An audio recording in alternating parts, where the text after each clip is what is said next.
Necessity of rules and compliances.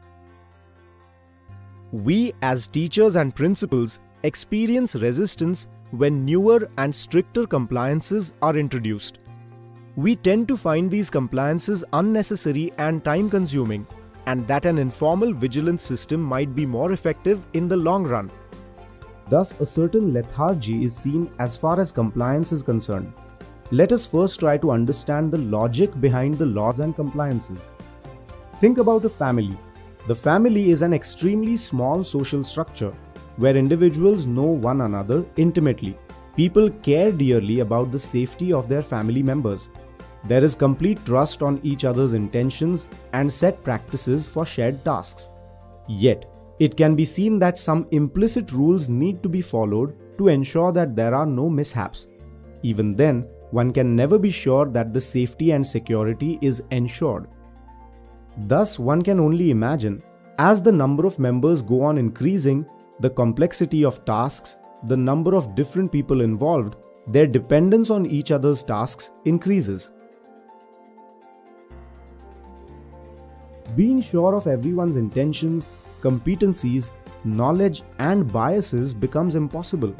In such situations, the only way of ensuring safety and security is defining roles, setting responsibilities, making rules, and strictly complying with them. If everyone performs his or her duty perfectly, everything might fall in its place, and ultimately, it may become possible to achieve the larger aim of safety and security. Even if the people change, the practices could remain constant, thus ensuring uniformity in the practices. However, any lapses in the compliances could jeopardize the aim of ensuring safety and security. In these times, following rules for safety is not a matter of choice. In the past, we might not have needed traffic signals, but with growing traffic, they cannot be ignored. Similarly, in these modern times, following rules regarding safety has become a necessity. Often, people misjudge infrastructure as the only important factor which threatens safety and security.